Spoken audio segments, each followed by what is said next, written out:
ये आकाशवाणी रायपुर है। छत्तीसगढ़ी समाचार बुलेटिन के संग नमित कुमार के जय जोहार। आज के प्रमुख समाचार। केंद्रीय गृह मंत्रालय हा देश के आने आने जगह में फंसे प्रवासी श्रमिक तीर्थयात्री पर्यटक विद्यार्थी और आने मनखे मन के आवाजाही बर विशेष ट्रेन चलाए जाए के अनुमति दे है। केंद्र सरकार हा रेड ऑरेंज और ग्रीन जोन ला लेके जम्मो राज्य मन ला चिट्ठी लिखे है। छत्तीसगढ़ में रायपुर रेड जोन और कोरबा ऑरेंज जोन और बांचे जम्मो जिला ग्रीन जोन में शामिल है। छत्तीसगढ़ पुलिस हा आने जिला में पदस्थ अपन अधिकारी और कर्मचारी मन के कोरोना रैपिड टेस्ट करावत है। अब समाचार विस्तार ले। केंद्रीय गृह मंत्रालय हा देश के आने जगह में फंसे प्रवासी श्रमिक तीर्थयात्री पर्यटक विद्यार्थी और आने मनखे मन के आवाजाही बर विशेष ट्रेन चलाए के अनुमति दे है। मंत्रालय डहार ले जारी आदेश में लोगन मन के आवाजाही सुनिश्चित करे बर राज्य और केंद्र शासित प्रदेश के मन के संग्रह समन्वय मंडल के नोडल अधिकारी नियुक्ति करही। रेल मंत्रालय एकरे संग टिकट के बिक्री रेलवे स्टेशन और प्लेटफॉर्म में और सामाजिक दूरी रखे के संगे संग दूसरा सुरक्षा उपाय ला लागू करे बर दिशा निर्देश घलो जारी करही। एती मुख्यमंत्री भूपेश बघेल हा प्रधानमंत्री नरेंद्र मोदी ला चिट्ठी लिख के दूसर राज्य में फंसे छत्तीसगढ़ के मजदूर मन के घर वापसी बर विशेष ट्रेन चलाए जाए के अनुरोध करे है। मुख्यमंत्री हा अपन चिट्ठी में कहे है कि वर्तमान में छत्तीसगढ़ के करीबन 1,60,000 मजदूर और प्रवासी मन के देश के आने जगह में फंसे है। ये लोगन मन के आर्थिक और सामाजिक मानसिक हालात बा ध्यान में राखत इखर घर वापसी जरूरी है। केंद्र सरकार हा रेड ऑरेंज और ग्रीन जोन ला लेके जम्मू राज्य और केंद्र शासित प्रदेश ला चिट्ठी लिखे है।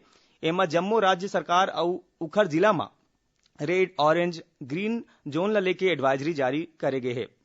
एक अनुसार 130 जिला रेड 284 ऑरेंज और 319 जिला ग्रीन जोन में रखे गए है। उन्हें छत्तीसगढ़ बर राहत के खबर है।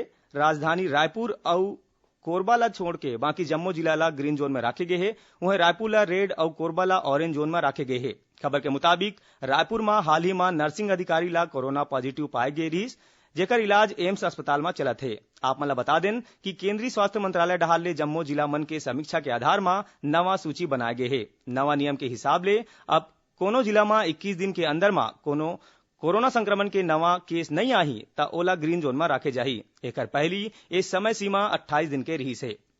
राज्य सरकार हा आने राज्य ले छत्तीसगढ़ में अवैया लोगन मन ला सीमावर्ती जिला के प्रवेश द्वार में अपन यात्रा के पूरा जानकारी देके निर्देश दे है। ए बेरा उखर स्वास्थ्य के जांच के बादेच ओमन ला प्रदेश में आय के अनुमति दे जाही। मुख्य सचिव आरपी मंडल हा ए बारे में प्रदेश के जम्मू जिला कलेक्टर पुलिस अधीक्षक जिला पंचायत के मुख्य कार्यपालन अधिकारी नगर निगम आयुक्त और मुख्य नगर पालिका अधिकारी मन ला निर्देश जारी करे है। जारी निर्देश में कहे गए है कि शासन के निर्देश और आदेश के उल्लंघन करिया लोगन मन बर आपराधिक मामला दर्ज करे जाही। नियम में यहू कहे गए है कि बाहर ले अवैया लोगन मन ला गाइडलाइन के अनुसार क्वारंटाइन में रहे के ला पड़ही और एकर उल्लंघन करे मा उकर खिलाफ कार्यवाही करे जाही। मुख्य सचिव हा एक काम में स्थानीय निकाय के सहयोग लेके बात कहे हैं, संगे संग एकर मॉनिटरिंग जिला स्तरीय कंट्रोल रूम के माध्यम ले करे के निर्देश दे है। छत्तीसगढ़ पुलिस हा आने जिला में पदस्थ अपन अधिकारी और कर्मचारी मन के कोरोना रैपिड टेस्ट करावत है। राज्य के पुलिस महानिदेशक डीएम अवस्थी बताइन है कि अभी 50 बछर ले ऊपर के आयु के पुलिसकर्मी मन के संगरा फील्ड ड्यूटी में तैनात जम्मू अधिकारी और कर्मचारी मन के रैपिड टेस्ट कराए जाते हैं। यह बीच खबर मिले है कि रायगढ़ के एक सहायक उप निरीक्षक के कोरोना रैपिड टेस्ट पॉजिटिव आए है। एकर बाद अब एला संदिग्ध मान के ओकर आरटीपीसीआर कोरोना टेस्ट कराए जाही। ओती दुर्ग जिला में लोगन मन ले सोझे संपर्क में अवैया पुलिसकर्मी मन के चरणबद्ध तरीका ले जांच करे जावत है। पहले दिन करीबन 45 बच्चर और उखल ले ज्यादा उम्र के 21 जन पुलिसकर्मी मन के जांच करेगिस। उन्हें बलौदा बाजार भाटापारा जिला में घलो पुलिसकर्मी मन के रैपिड किट के माध्यम ले जांच शुरू करेगिस। अब तक करीबन 93 पुलिसकर्मी मन के जांच करे जा चुके हैं। छत्तीसगढ़ी समाचार बुलेटिन आप मन आकाशवाणी रायपुर ले सुनत हव। छत्तीसगढ़ के खबर ले है आपकी वास्ता और खबर के विश्वसनीयता ले है हमर वास्ता। आकाशवाणी समाचार रायपुर के प्रादेशिक समाचार बुलेटिन के संगे संग हमर समसामयिक कार्यक्रम आप रेडियो के संग अपन मोबाइल में घलो सुन सकत हो। आकाशवाणी समाचार फेसबुक ट्विटर और यूट्यूब में घलो हावय। हमर फेसबुक पेज हरे Chhattisgarh news on AIR, Twitter handle CGAIR news और हमर यूट्यूब चैनल हरे छत्तीसगढ़ AIR न्यूज। तो अब रेडियो के संगे संग आपके मोबाइल के माध्यम ले हम आप तक पहुंचत हन। छत्तीसगढ़ के हर खबर पर सुनत रहो आकाशवाणी समाचार। अब आगू बाढ़न बाचे समाचार को ती। केंद्र सरकार हा राज्य मन ले ट्रक और बाकी मालवाहक गाड़ी मन ला बिना कोनो रोक टोक के आवागमन ला सुनिश्चित करे बर कहे है। केंद्रीय गृह सचिव अजय भल्ला राज्य के मुख्य सचिव मन ला लिखे चिट्ठी में कहे है कि स्थानीय अधिकारी मन ला देश भर में राज्य के सीमा ला पार करे बर अलग प्रवेश पत्र के मांग नहीं करना चाहिए। ओमन पहली के आदेश ला दोहरावत कीन है कि ट्रक के आवाजाही बर अलग प्रवेश पत्र की आवश्यकता नहीं है। ओमन कीन कि देश में पूर्णबंदी के बेरा जरूरी जिनिस और सेवा मन के पूर्ति करे जाना चाहिए। राज्य सरकार देशव्यापी लॉकडाउन और कोरोना वायरस संक्रमण के कारण संपत्ति कर भुगतान और विवरणी जमा करे के अवैया 15 मई तक विशेष छूट दे है।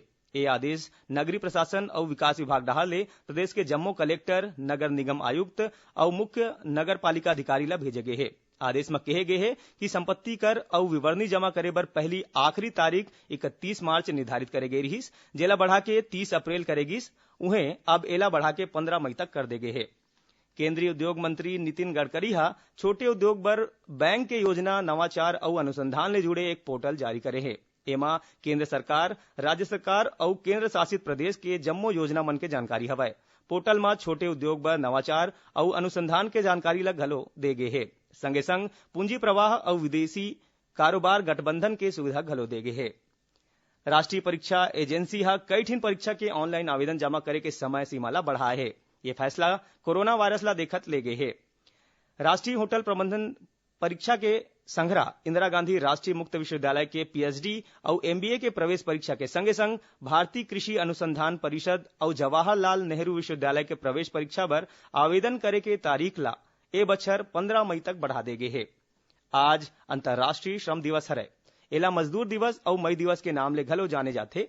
राष्ट्रपति रामनाथ कोविंद ए मौका में ट्वीट संदेश के माध्यम ले करोड़ों मजदूर मन ला बधाई दिन है और कीन है कि ए मन कठिन परिश्रम के माध्यम ले समृद्ध भारत की नींव और सही अर्थ में राष्ट्र के निर्माता है।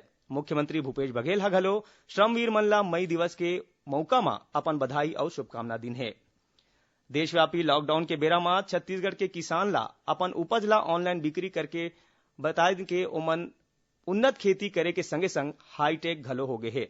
मिले खबर के मुताबिक दुर्ग, धमधा, पाटन और महामाया कृषक उत्पादक संगठन मन लॉकडाउन के बीच ई पोर्टल के माध्यम ले घरे ले 85 कुंटल गेहूं और 15 किलो सरसों के ऑनलाइन बिक्री करे है। बारमा खरीदारी मन कृषक उत्पादक संगठन के गोदाम में जाके गेहूं और सरसों ला तौल के किसान ला उकर कीमत के भुगतान करे है। एती प्रदेश के कृषि उपज मंडी में किसान मन एके संग्रह झन आए एकर बर ओमन ला टोकन जारी करे जाते। ए टोकन में मंडी में आके बेचे के दिन और समय के जानकारी दे जाते। आखिर में प्रमुख समाचार एक घाव फेर। केंद्रीय गृह मंत्रालय देश के आने जगह में फंसे प्रवासी, श्रमिक, तीर्थयात्री, पर्यटक, विद्यार्थी और आने मनखे मन के आवाजाही पर विशेष ट्रेन चलाए के अनुमति दे दे है। केंद्र सरकार रेड, ऑरेंज और ग्रीन जोन ला लेके जम्मू राज्य मन ला चिट्ठी लिखे है। छत्तीसगढ़ में रायपुर रेड जोन और कोरबा ऑरेंज जोन और बांचे जम्मू जिला ग्रीन जोन में शामिल है। और छत्तीसगढ़ पुलिस आने जिला में पदस्थ अपन अधिकारी और कर्मचारी मन के कोरोना रैपिड टेस्ट करावत है। एक संग छत्तीसगढ़ी समाचार बुलेटिन इहे सिरावत है। जय जोहार।